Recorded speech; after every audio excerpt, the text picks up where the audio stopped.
जय राम जी की मित्रों। गीता अध्याय 2 श्लोक 19। य एनं वेत्ति हन्तारं यश्चैनं मन्यते हतम् उभौ तौ न विजानीतो नायं हन्ति न हन्यते। और जो इस आत्मा को मारने वाला समझता है तथा जो इसको मरा मानता है, वे दोनों ही नहीं जानते, क्योंकि यह आत्मा ना किसी को मारता है ना किसी के द्वारा मारा जाता है। व्याख्या। भगवान श्री कृष्ण शोकग्रस्त अर्जुन को यह समझा रहे हैं कि नित्य तत्व आत्मा तुम हो, तुम यह शरीर नहीं हो। चूँकि अर्जुन के मन में ऐसा भाव आया था कि मेरे द्वारा युद्ध में भीष्म आदि मारे जाएंगे, मैं ही उनका मारने वाला हूँ,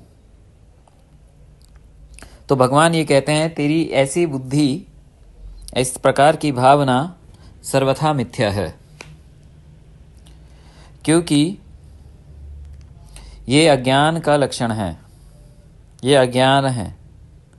इस आत्मा को जो मारने वाला समझता है, अर्थात हनन क्रिया का कर्ता मानता है, हत्यारा मानता है, और जो दूसरा कोई इस आत्मा को देह के नाश से मरने वाला समझता है या ऐसा समझता है इस देह के नाश होने से मैं नष्ट हो गया, या हनन क्रिया का कर्म मानता है, ये दोनों ही व्यक्ति अज्ञानी हैं, सत्य नहीं जानते।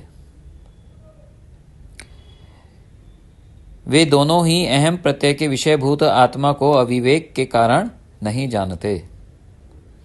कुल मिलाकर अभिप्राय यह है कि जो शरीर के मरने से आत्मा को मैं मारने वाला हूँ या मैं मारा गया हूँ इस प्रकार जानते हैं, वे दोनों ही आत्मस्वरूप से अनभिज्ञ हैं, क्योंकि यह आत्मा विकार रहित होने के कारण ना तो किसी को मारता है ना मारा जाता है, अर्थात ना तो हनन क्रिया का कर्ता होता है, यानी ना तो हत्यारा होता है, और ना ही कर्म होता है, ना ही ऐसा कोई कुछ है जिसको मारा गया है, ऐसा नहीं है। आत्मा तो निर्विकार है। ठीक इसी प्रकार का श्लोक हमारे को कठोपनिषद में भी प्राप्त होता है। कठोपनिषद में आया, हंता हंतुम मन्यते चेत हतः हतम मन्यते चेत तौ उभौ न विजानीतः अयम न हन्ति न हन्यते। यदि हनता यह मानता है कि वह हनन करता है, यानी कि हत्यारा वह यह मानता है कि वह हनन करता है, और यदि हनन किया हुआ अर्थात हत जिसे हानि हुई है वह यह मानता है कि उसका हनन किया गया है, तो उन दोनों ही लोगों को यह ज्ञान नहीं है कि आत्मा क्या है, क्योंकि यह आत्मा ना हनन करता है और ना ही इसका हनन होता है। अगले मंत्र में भगवान श्री कृष्ण यह बताएंगे कि आत्मा निर्विकार कैसे है। यहाँ पर एक खास बात है, जो अंतिम चरण आया है, ना आयम हन्ति ना हन्यते, यह हम खूब लिखा हुआ अपने न्यूज़पेपर्स में पाते हैं। जब किसी की मृत्यु हो जाती है तो ना हन्यते ना हन्ति ना हन्यते इस प्रकार से लिखी हुई हेडिंग आती है, उसके बाद में शोकाकुल समाचार होता है। ये जो ना हन्ति ना हन्यते 13वीं में या किसी की मृत्यु के उपरांत ये समाचार पत्रों में हम लिखा हुआ पाते हैं, या 13वीं कार्ड में ऊपर लिखा हुआ हम पाते हैं, यह इसी श्लोक से लिया गया है। तो गीता हमारे जीवन का हिस्सा है।